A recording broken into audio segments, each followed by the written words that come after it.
Hi guys, welcome back. In this video we're deriving the Maclaurin series for a few functions. This is just a good opportunity to practice. These Maclaurin series are often used to find other series through composition of functions using the fact that we talked about at the end of our power series videos. If I can find a power series for e to the x, for sine of x, for cosine of x, or for something that looks like this, 1 over 1 plus x. If I can find those, I can substitute in any continuous function I want for x, and provided I know when the Maclaurin series for these functions exists, I can use that to determine where this power series for the composite functions is well defined. I can find the intervals of existence for those as well. And it's also a great way to start practicing finding Taylor series for functions. So we are going to start with the easiest one first. Let's find the Taylor series for e to the x. Now, just as a reminder, the Taylor series of a function,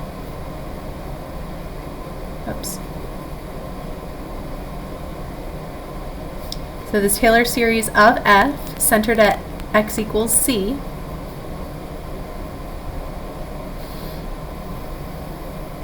is given by the following.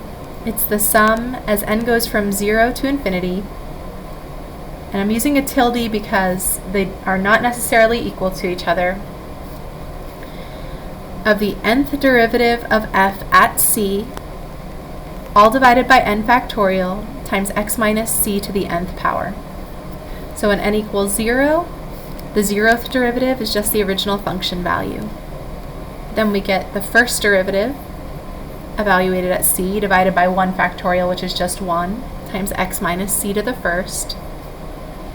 Then when n equals 2, we get second derivative evaluated at c, divided by 2 factorial, which is just 2, times x minus c squared. And we keep going like this. We got the third derivative evaluated at c, over 3 factorial, that's 6, times x minus c cubed. Then we've got the fourth derivative at c over 4 factorial, it's 24, times x minus c to the fourth, and so on. Now this is the same for every function, exactly the same pattern. We're going to be given c, and x is our variable, so really the only unknowns on this side are the function values. I need to find f of c, I need f prime of c, I need f double prime of c. And it would be easier, actually, if I didn't find each of those individually. I'd like to find them all. I'd like to find one formula that I can just substitute in right here. What is the pattern for the nth derivative of that function at c? And substitute that in, and then I'll have a series that, if the function is equal to a series, it's going to be equal to that function.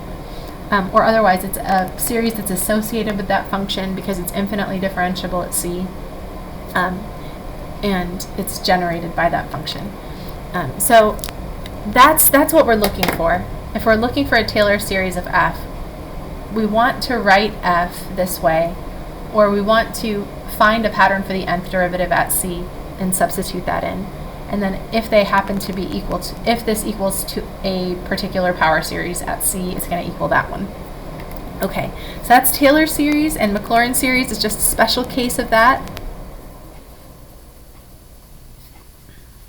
Maclaurin series, that's just the Taylor series with c equals 0. I always made the joke in class, it's a really horrible joke, that like Maclaurin didn't do any work. Like all he did was plug in c, and c equals 0, and everyone's like, that's brilliant. I actually have no idea which came first, Maclaurin series or Taylor series. I need to read up on my history of math. But anyway, Maclaurin series, it's exactly like Taylor series, but you just plug in 0. So instead of having c in all these formulas, we're going to have 0. So I'm replacing c with 0, and I get that. Now again, these are derivative values. They're derivatives of the function evaluated at c. They are numbers. These are not functions of x. If they're functions of x, you have not plugged in c yet. if you have some crazy function of x times x minus something to the fourth, that's not what you're supposed to have. You're just supposed to have a number there divided by 24. The same thing is true over here. When n equals 0, that's the zeroth derivative of the function evaluated at 0. When n equals 1, we just get f prime of 0 times x. N equals 2, it's 1 over 2 factorial times the second derivative at 0 times x squared. 1 over 3 factorial times the third derivative at 0 times x cubed, and you keep going. And the unknowns are, again, the function value at 0, and the first derivative at 0, and the second derivative at 0, and the third derivative at 0. Really, it's the nth derivative at 0 that we're trying to find.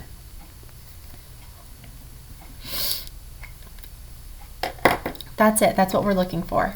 So let's do that for y, or f of x equals e to the x. I picked that one first because it's easy. And I've actually shown this to you a lot in the videos over power series. I just didn't tell you that it was e to the x. I don't think I did. Maybe I may have mentioned in one of them that this is the Taylor series for e to the x, or the Maclaurin series for e to the x. But again, if I want the Maclaurin series for this, all I'm trying to do is find that derivative of the function evaluated at 0. I need to find that and substitute it in. If I can find that, I've found the Maclaurin series. So this is pretty easy. F of x is e to the x. We're looking for a pattern in the nth derivative. What's the first derivative of e to the x? I hope you said e to the x. That's right. Don't be intimidated by e. It's the easiest function. It's actually like very beautiful and intriguing that every time you take the derivative, you get exactly the same thing back. It's like the slope is the same as the function value. Yes, all the time. For e to the x, that's true. But computationally, it's the easiest function, so you shouldn't be intimidated by it. First derivative is e to the x, second derivative is e to the x, third derivative, I hope you said e to the x. This is why I picked it first. What's the nth derivative, guys? Like, I imagine you saying e to the x. Like, yes, absolutely, it's e to the x. You keep taking the derivative of e to the x and all you get is e to the x. So, of course, it's really easy to find this one. If I substitute in x equals 0, I just get e to the 0, which is 1. And so I'm replacing the nth derivative at 0 with 1.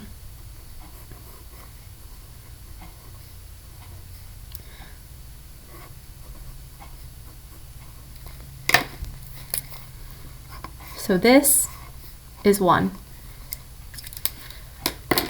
And of course, multiplying this by x to the n would just put the x to the n in the numerator. You just write that as itself over 1 and multiply straight across. So that is the Taylor series for e to the x. Now it turns out that this actually does converge to e to the x, so I'm going to write an equals sign there rather than that tilde. We can write that and we'll prove it later. But this converges to that. So let's expand it. When I plug in n equals 0, I get 1. When n equals 1, I get x to the first over 1 factorial, which is, of course, just x. Then we've got x squared over 2 factorial, x cubed over 3 factorial, x to the fourth over 4 factorial. That's e to the x. If you plug in 0, you get e to the 0. That's just 1 plus infinitely many zeros. If you plug in 2, that's e squared. What's e squared? What's another way I can write e squared? Well, it turns out you can write e squared as 1 plus 2 squared over 2 factorial plus 2 cubed over 3 factorial plus 2 to the fourth over 4 factorial. I could replace all of these x's with 2 and I get e squared. Replace that x with 2. This actually converges for all real numbers to e to the x. So I can plug in any x value I want over here, and that works. And because of our continuous functions theorem that I talked about at the end of the power series videos, I could even replace x with cosine of x. And this would converge to, it turns out, e to the cosine of x, which is surprising. But again, how do I find Maclaurin series? All I do is I take the derivatives and I'm looking for a pattern. And we did the easiest one first. The pattern for the derivative of e to the x is e to the x, and so we get e to the 0 as the coefficients of our Maclaurin series, or not the coefficients, but as those nth derivatives, and then we get 1. You get 1 over n factorial as the coefficients. And so that's e to the x. Okay, so we did e to the x. Now let's do the series for sine of x. This one is a little trickier, but we're doing the same thing. This is the pattern that I want to substitute into.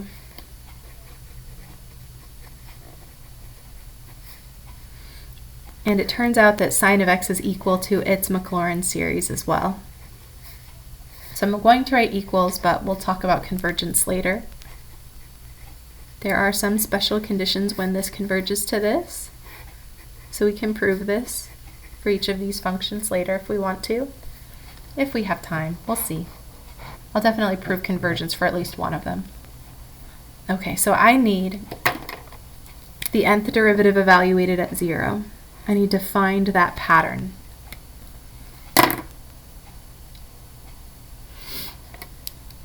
So let's start computing derivatives. First, the function is sine of x. That's the 0th derivative, they say. First derivative is cosine of x. We know the derivative of cosine is negative sine. Don't forget your angle. Without the angle, it's a sin. You need an angle in your trig functions. Third derivative, derivative of negative sine of x is negative cosine of x. And the fourth derivative is derivative of negative cosine of x. It's a negative sine of x, so that's positive sine of x. So you see, we start repeating ourselves. When we take the 4 derivatives, we end up back at sine of x, and then we end up over here again. So we're going to have sine, cosine, negative cosine. Sine, cosine, negative cosine. Sine, cosine, negative cosine. And that's true. Okay, now let's say we evaluate this at x equals 0. Evaluate all of these guys at x equals 0. See what happens. Well, because of the behavior of sine and cosine, half of these terms are gone. They're 0.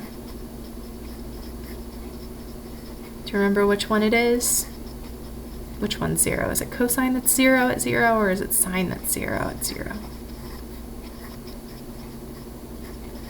I hope you said sine of 0 is 0, Miss Townsend, because you're right. It is. These are all zeros. And cosine of 0 is 1. Cosine looks like this. That's not to scale. It starts at its max. And sine looks like this. It starts at 0. Okay, so cosine of 0 is 1, and that's negative cosine of 0, so negative 1. Now we do have a pattern, but it's not obvious from this list what it is.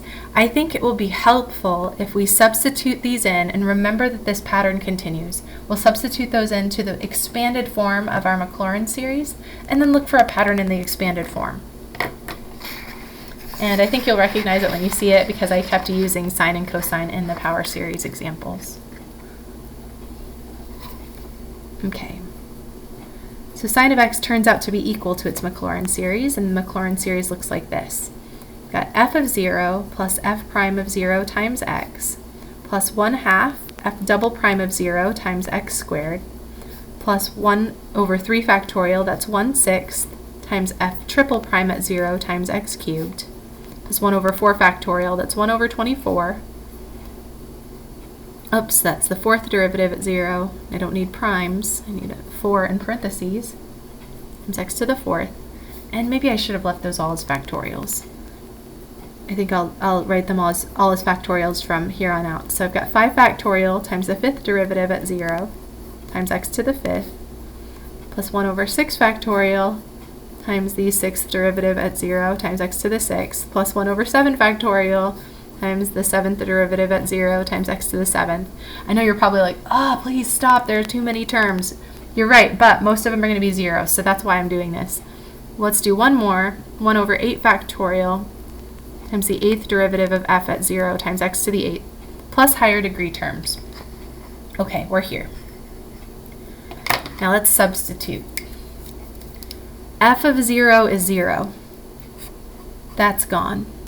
And the second derivative is also 0. And the fourth derivative is 0. And then remember, this pattern is going to repeat. So we get 0, 1, 0, negative 1, 0. Then we're going to get 1, 0, negative 1, 0. So the next one would be 1, then 0, then negative 1, then 0. And it continues. Now let's look at the other coefficients. We got rid of all the ones that are going to 0. Then we have 1, negative 1, 1, negative 1, 1, negative 1. So this is a 1. And that's a negative 1.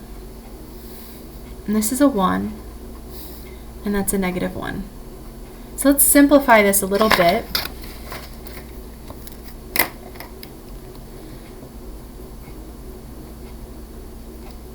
Oh, I wrote f of x, so that's sine of x in this case.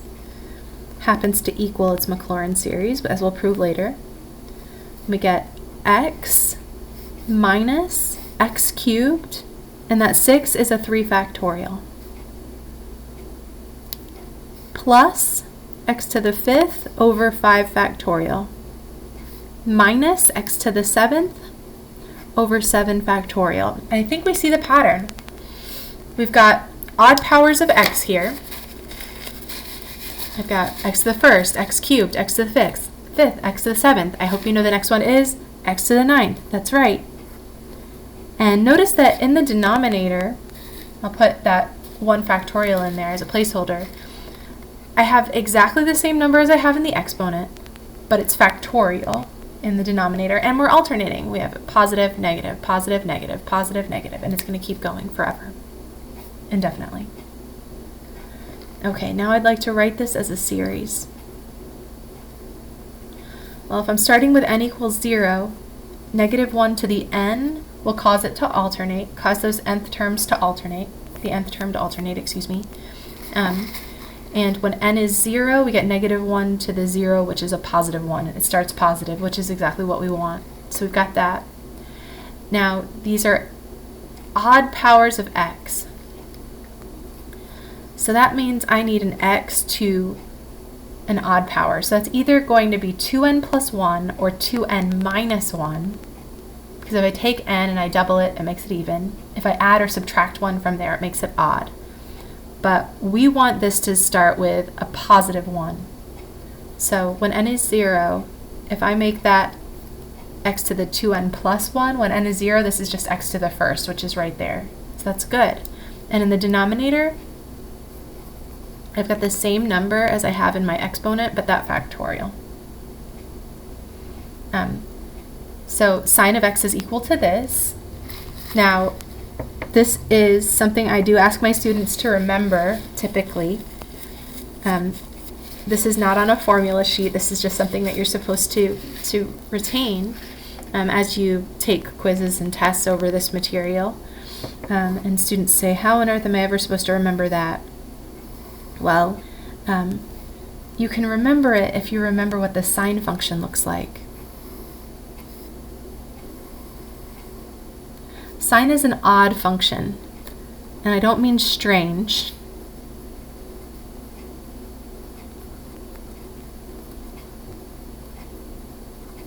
I'm not saying it's an odd, like it's unusual. What I'm saying when I say a function is odd is I mean, let's draw a picture. I'm going to try to make it symmetric, but as soon as I try, it always gets messed up. Nerves, I guess. So this is supposed to be sine of x from negative 2 pi to 2 pi. Okay, so when I say that sine is an odd function, what I mean is if I go x units in this direction and I go x units in the opposite direction and I find the y values have the same absolute value or the same magnitude, but they have opposite SIGN signs. So if I go over pi over 4 units this way, and I evaluate the sine function, I'm going to get positive square root of 2 over 2. If I go pi over 4 units this way, I get negative square root of 2 over 2.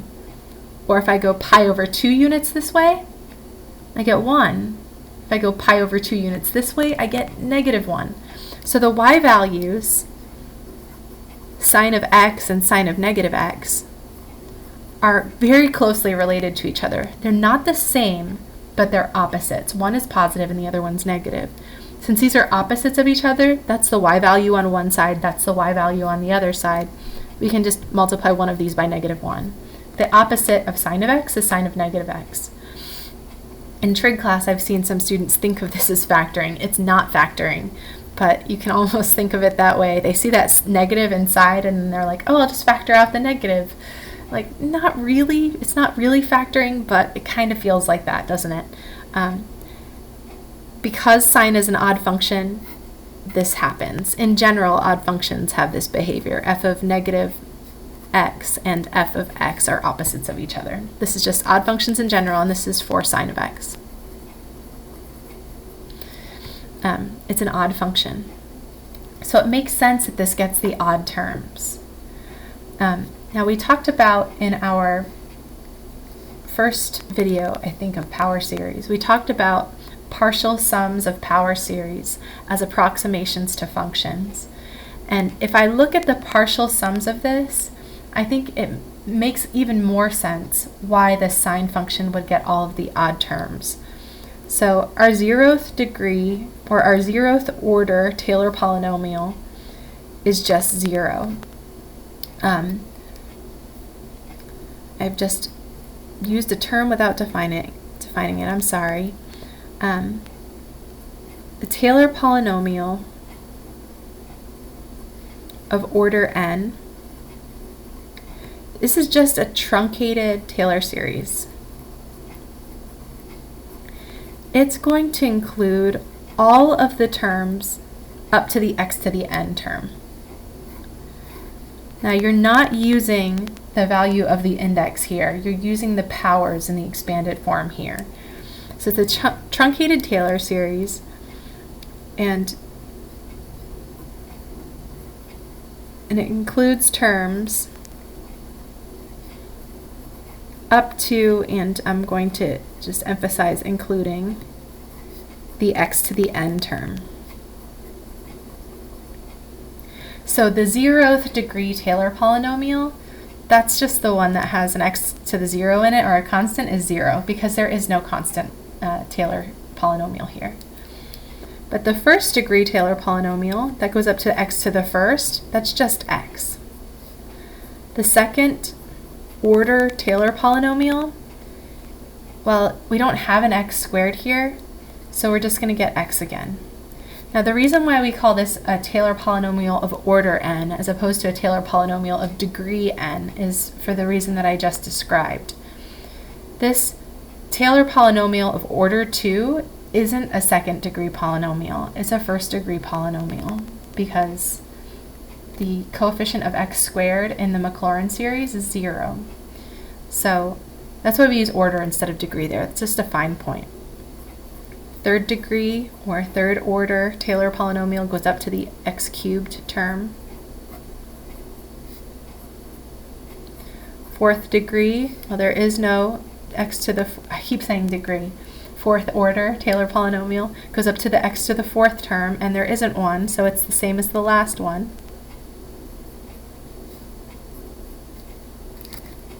There's like a fly just flying by, sorry. And then the x to the 5th, or the 5th order Taylor polynomial, also happens to be a 5th degree polynomial. And we get this. Okay. Now those are good approximations of our function near x equals 0. Because if x is very close to 0, let's say x is 0.01. 0.01 to the 7th, that's 1/100th to the 7th, is much, much smaller than 1/100th to the 5th. So if I'm close to 0, this is insignificant compared to this, and this is even more insignificant because I'm taking a number that's close to 0 and I'm raising it to the 9th power.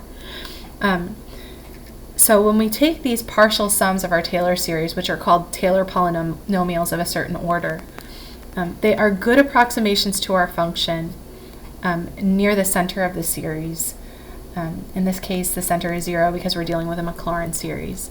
And let's just look at them. P sub 1 and P sub 2 are both x. Y equals x. And I know it doesn't look like y equals x because I didn't draw my graph very well. It's not to scale. But look how good a fit that y equals x is to that. Now, it turns out that your first degree Taylor polynomial will always be the tangent line at x equals c, at the point that we're interested in.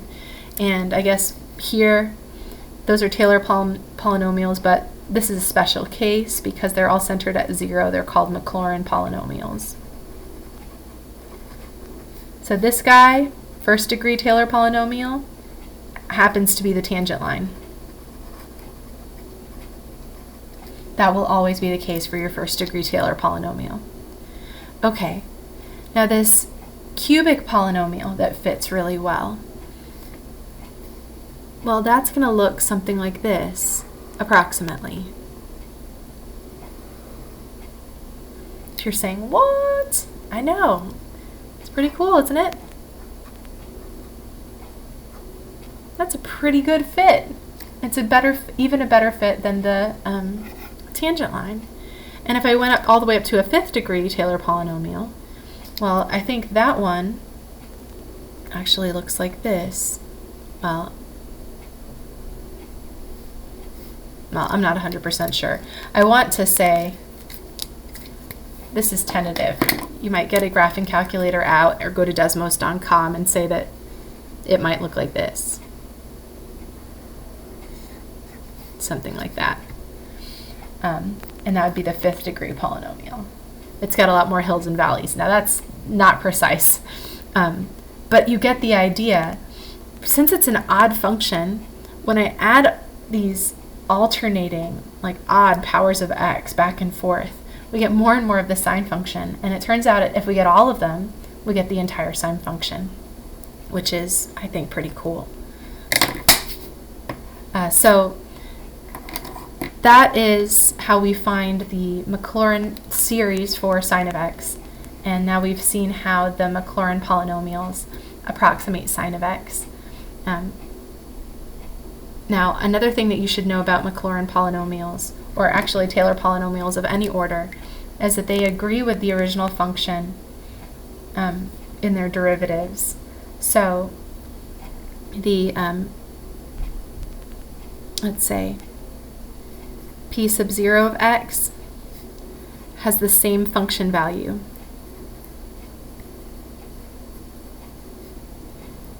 as f at x equals c. So that 0th degree polynomial, or evaluated at c, is equal to f of c. That's pretty cool.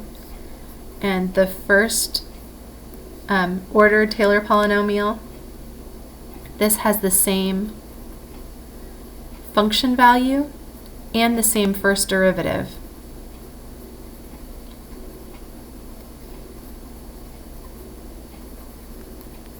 as f. So P sub 1 of c is equal to f of c, and P sub 1 prime of c is equal to f prime of c. And then we form a line with that information. That's why it's the tangent line. It has the same slope and the same function value. And get this, we keep going. P sub 2 of x has the same function value. It has the same first derivative.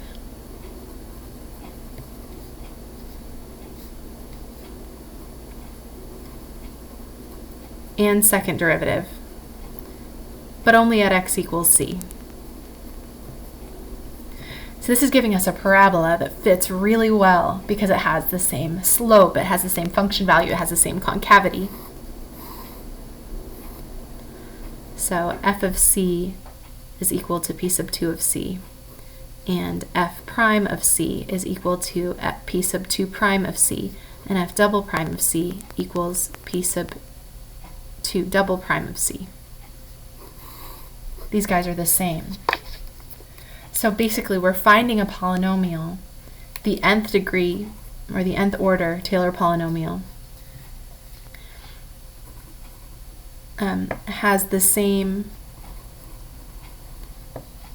derivative values as the original function. So p sub n of c, p sub n prime of c, p sub n double prime of c, all of those, all the way up to the nth derivative at c. That could be the 5th derivative, it could be the 20th derivative. Those are equal to f of c, f prime of c, f double prime of c, all the way up to the nth derivative at c. So this is a polynomial. It fits really nicely. It fits really nicely because all the derivatives have the right value. And that's why you see graphs that fit like this. They fit together. And usually if you take more and more terms, it gets closer and closer to the function for a larger interval. Okay, so back to finding Maclaurin series. We found the Maclaurin series for e to the x. It was that. And we were just finding the pattern for the nth derivative. We evaluated at 0. We got that. Then we found Maclaurin series for sine of x. Now that was a little bit trickier because half of those derivatives were 0 and the other half were alternating between 1 and -1. But when we substituted, we saw that there's still a pattern. We end up with all the odd terms, they're alternating. And so we got all the odd powers of x, and we've got those same odd numbers in the denominator factorial. And it actually makes sense. If I'm trying to remember this, if I'm trying to commit this to memory, it makes sense that this sine function would get all the odd terms because sine is an odd function. I go x units in this direction, x units in this direction, I find the y values, they're opposites of each other. So if it's the odd function, or it is an odd function, and its Maclaurin series gets the odd terms. Now this doesn't hold if you're finding a power series, or excuse me, a Taylor series for sine of x, say at x equals pi over 4 or x equals pi over 2. You're not going to be guaranteed this behavior because if x was pi over 4, we wouldn't get 0 half the time. But since sine is an odd function and it gets the odd, since sine is an odd function, when I find the Maclaurin polynomials or the Maclaurin series, the one that's centered at 0, it turns out all I have to do is add these alternating odd powers of x together in just this way, this weighted way, and it'll always give me the sine function back. So sine's an odd function, it gets the odd terms. I bet you can guess what cosine is. Since cosine is an even function, it gets the even terms.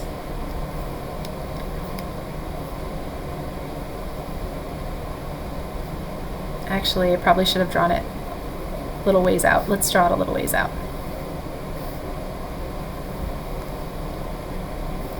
Cosine starts at its max, and all the interesting things happen at 1/4 of the period. So we go from its max to 1/4 of the period, later to 0, then to its min, then back to 0, then to its max. And then over here. So we have 0, or at max, 0, min, 0, max. And you just keep going.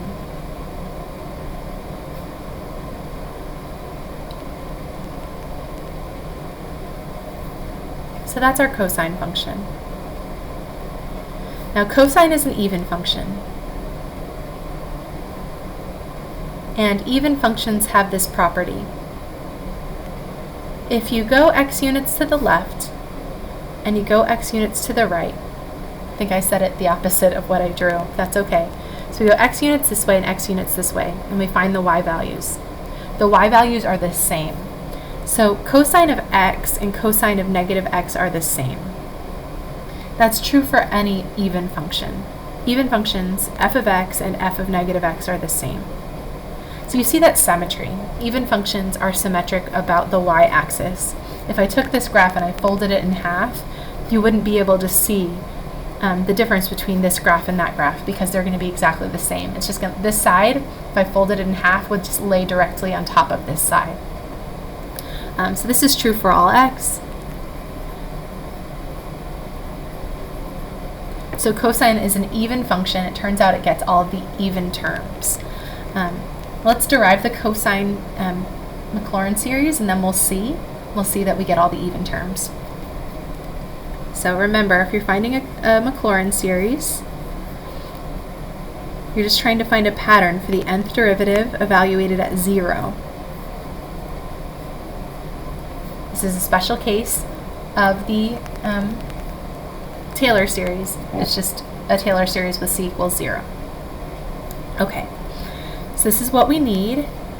And remember how this looks. We get f of 0 plus f prime of 0 times x plus 1/2 f double prime of 0 times x squared plus 1 over 3 factorial f triple prime at 0 times x cubed, and so on.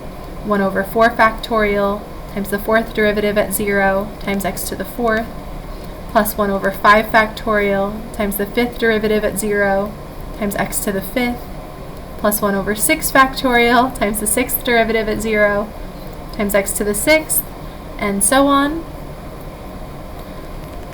Got the seventh derivative at 0 times x to the seventh. We've got the eighth derivative at 0 times x, or 1 over x to the eighth times x to the eighth. Alright, I said that wrong. The eighth derivative at 0 divided by 8 factorial times x to the eighth. I have no idea how much of that last bit I said wrong. I'm so sorry. But we have these 1 over n factorial. We've got the nth derivative at 0 times x to the n. So that's the pattern. Now, remember, what are we looking for? Whenever we're finding the Maclaurin series or Taylor series in general, the unknowns here are those derivatives. So I need the function value at 0, the first derivative, the second derivative, the third derivative, the fourth derivative, the fifth derivative. I know it's overkill. The sixth derivative, the seventh derivative, the eighth derivative. Actually, I just want the formula for the nth derivative. Let's have one formula to rule them all, okay? One formula that tells me what everything looks like. So, in order to find that, well, I'm just going to start taking some derivatives and looking for a pattern. So, I've got f of x equals cosine of x, and I want to take some derivatives until I see the pattern. Derivative of cosine of x is negative sine of x. Second derivative, derivative of sine of x, is negative cosine of x. And the third derivative, derivative of negative cosine, is positive sine. And then the derivative of sine of x is cosine of x, and we're back where we started, so this repeats. So we get cosine, negative cosine, sine, cosine, negative cosine, sine, cosine, negative cosine, sine, and so on, forever. Let's evaluate these at 0.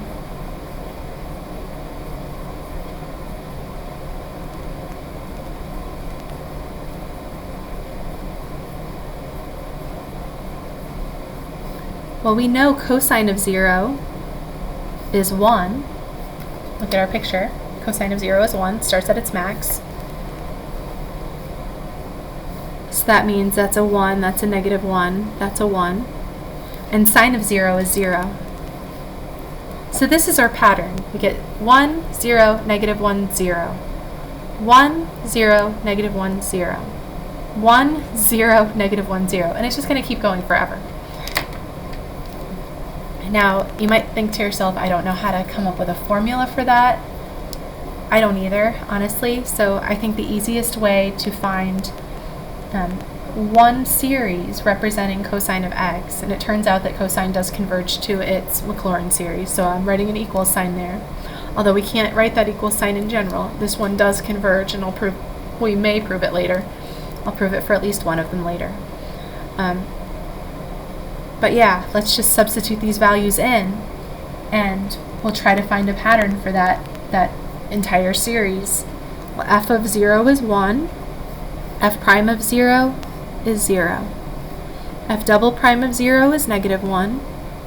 F triple prime of 0 is 0. Then we get a 1, then 0. Then we get a -1, then a 0. Then we get a 1, and it continues. So let's simplify this. I've got 1 minus x squared over 2 factorial plus x to the 4th over 4 factorial minus x to the 6th over 6 factorial plus x to the 8th over 8 factorial, and you keep going. Say, hey, that's all the even terms, and it makes sense because we've got an even function right here. So let's write it as one series. Well, it's alternating. -1 to the n will cause it to alternate. When n is 0, we get -1 to the 0, which is a +1, which is what we want. And then we want even terms. So that'll be x to the 2n. So if n is an integer, if I double it, that's even. And then the number in the denominator is that even number, that exponent factorial. And remember, 0 factorial, which is what we have right there, is just 1. So this is the Maclaurin series for cosine of x. It gets all the even terms because it's an even function. And again, that's only true, or that pattern that it's getting all the even terms because it's an even function. That's only true because we've evaluated this at x equals 0. If I was finding the Taylor series somewhere else, so I'm looking for the values of this nth derivative at, say, x equals pi over 4, I'm not going to have half of the terms 0 then. If x is pi over 4, we're going to have some numbers that look like square root of 2 over 2, and some of them are going to be negative and some of them are going to be positive. Okay, so cosine is an even function. It gets the even terms. So this is one that I like to commit to memory, and I can commit it to memory because I remember that cosine is even. It gets even terms. Let's look at some partial sums of this. So those partial sums are the Maclaurin polynomials of various orders.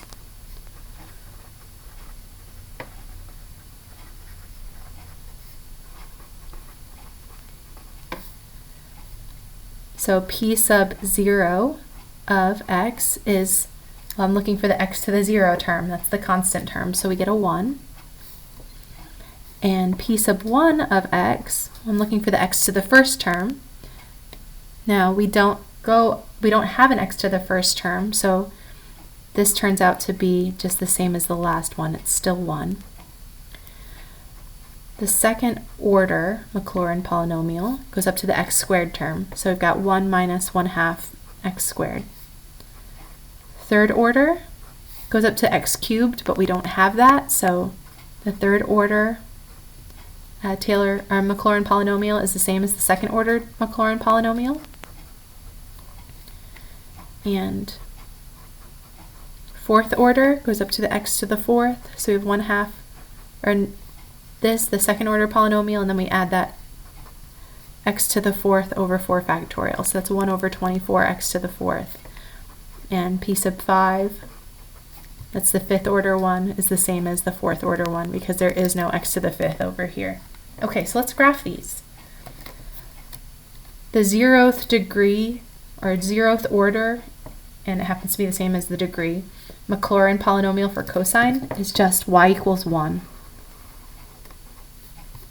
It looks like that. It's not a very good approximation to the function, but it has the same function value. Now, the first degree, or first order Taylor or Maclaurin polynomial is another y equals 1 again. Now, I promised you that that would be the tangent line, and it is, but it's only the tangent line there because the slope of the tangent line is 0. We're at the top. We're at the top of that hill if we're thinking of hills and valleys like we did in Calc 1. Okay, so our tangent line is just horizontal, and we get y equals 1 as the tangent line. And then this says, okay, take that tangent line and now subtract x squared over 2 from that. So what would that look like? Well, we're going to get a parabola. Looks like that. That's a much better fit. That's our second order and third order Taylor polynomial. And the x to the fourth one, I'm not 100% sure what this looks like, but you'll have to look at it yourself online. I think it looks something like that. I'm messing up the concavity. Something like that. But we'll have a fourth degree polynomial that is a very good fit to the cosine function near x equals 0. So all of these are excellent approximations to the function near x equals 0. And if I want a larger interval or a better approximation, I just need to take more terms. And it turns out if I take infinitely many terms, I get exactly cosine of x back. Okay, now we're going to do one more in this video. We already know the answer to this because we know about geometric series. This one. Well, that's 1 over 1 minus r. And we know this converges to this. It's the sum as n goes from 0 to infinity of a times r to the n. A is 1 and r is negative 1. Or excuse me, negative 1x. So this is the sum as n goes from 0 to infinity of negative 1 to the n times x to the n. Now if you're saying to yourself, Miss Townsend, you did not use Maclaurin or Taylor series at all. You're absolutely right, but what did I say earlier? If a function has a series representation at x equals c, then that is the Taylor series. The Taylor series is it. So I know already from what we studied previously that this has this representation. This is a geometric power series, and that geometric power series converges to this function. So that must be the Taylor series for this function centered at 0, or the Maclaurin series for this function. They have to be the same thing. So if you can use this shortcut, if it looks like a over 1 minus r, go ahead and use the shortcut. It's valid. It's going to give you the Taylor series as well. Now let's check it out. Let's prove it. I know that that's my answer, but let's do it the other way. So let's say I have 1 over 1 plus x, and I want to write it as a Maclaurin series. And it turns out that these are equal as long as I'm near x equals 0. So I need the nth derivative of this function evaluated at 0 over n factorial times x to the n. Now, this time, it's not as easy as the other ones as far as the pattern recognition for the nth derivative. This is going to require just a little bit more work. But we know we're looking for the same thing. I just need the nth derivative evaluated at 0. If I can find a pattern for that, I can plug that in, and that will give me this over here. So let's see what happens. Our function is 1 over 1 plus x, and I might want to rewrite it this way. I do want to rewrite it that way, so it's easier to take the derivative. Now let's take derivatives. Derivative of that is negative 1 plus x to the negative 2 times the derivative of the inside, which is 1 by the chain rule. So we just get that. Second derivative, we have a negative 1 times a negative 2 is a positive 2 times 1 plus x to the negative 3. Third derivative, negative 3 times 2 times 1 plus x to the negative 4. Fourth derivative, negative 3 times negative 4, it's 4 times 3 times 2 times 1 plus x to the negative 5. Fifth derivative, I have negative 5 times 4 times 3 times 2 times 1 plus x to the negative 6th, and so on. Now we're looking for a pattern. What's the pattern, guys? Well, first I want to think about what stays the same as I go from term to term. All of these have an x or 1 plus x in them. So I know that my nth derivative has a 1 plus x in it. Now, to figure out the pattern, I need to think about, well, what's changing? Well, look, it starts positive, then it's negative, then positive, then negative, then positive, then negative, because I keep multiplying by something that's negative. So it's alternating, so I think I should have a negative 1 to the nth power, or n plus 1. The zeroth derivative is positive, so it should be a negative 1 to the n. And I've also got an exponent on all of these guys. So I need to think about the relationship. This is the zeroth derivative. I'm just going to write that way just to remind myself. When we're talking about the zeroth derivative, that's a 1. First derivative, that's a 2. Second derivative, that's a 3. Third derivative, that's a 4. Fourth derivative, that's a 5. Fifth derivative, that's a 6. So it looks like this number over here is just one more than the order of the derivative. So if this is n, I'm going to have an n plus 1 here, but it's the negative of that because it's in the denominator, or we've got a negative times that number. Okay, now let's see, what else? I took care of the exponents, I took care of the alternating sign. Now let's look at the coefficients. I've got a 1 here, a 1 here. I'm ignoring the sign for right now. A 2, 3 times 2, 4 times 3 times 2, 5 times 4 times 3 times 2. I see a factorial. You see it? Well, when that's a 5 factorial. When that's a 4, there's a 4 factorial. 3, there's a 3 factorial. 2, there's a 2 factorial. 1, is there a 1 factorial? You bet. 1 is 1 factorial. And 0, is there a 0 factorial? You bet, because 0 factorial is 1. So this factorial, if this is a 5, I get a 5 factorial. So if this is an n, I get an n factorial right there. So that is the nth derivative of our function evaluated at x. I need the nth derivative of the function evaluated at 0.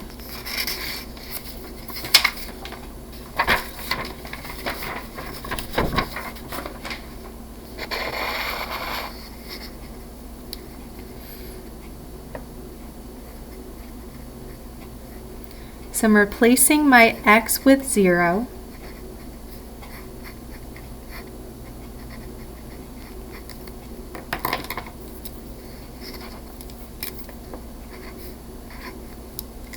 And that's 1 to some power, which is just 1. And so it looks like I've got a negative 1 to the n times n factorial. So I'm going to replace that with a negative 1 to the n times n factorial. And there's not enough space on this piece of paper.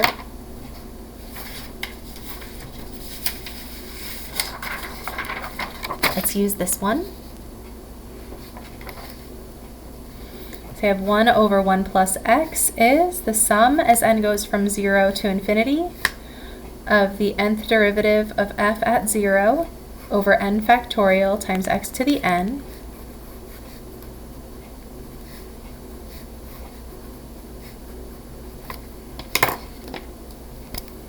And I'm replacing this with that expression I found for the nth derivative evaluated at 0. The nth derivative evaluated at 0 was right here. It was negative 1 to the n times n factorial. So I'm substituting that in. I'm replacing that with negative 1 to the n times n factorial. Well, that's easy enough. Now the n factorials reduce. And what do we get? We get the sum as n goes from 0 to infinity of negative 1 to the n times x to the n. And that's great. I know that was a very long way to do it, but look what's so cool about it. It gives us exactly the same answer that we got when we used the geometric power series to find this series right here. I had negative 1 to the n times x to the n. Or I found a pattern for the nth derivative and evaluated it at 0. I simplified and I got negative 1 to the n times x to the n. So there are two different ways of getting the exact same thing, and that actually makes sense because our theory about Taylor series tell us, our theory about it, this Taylor series tells us, yes, that this, if it has a series representation, it's this. Now, it doesn't guarantee that it converges. But what we did earlier, what we talked about earlier, did guarantee it converges. We know that geometric series converge to a over 1 minus r. And since we know that is true, we can use that equals sign right there.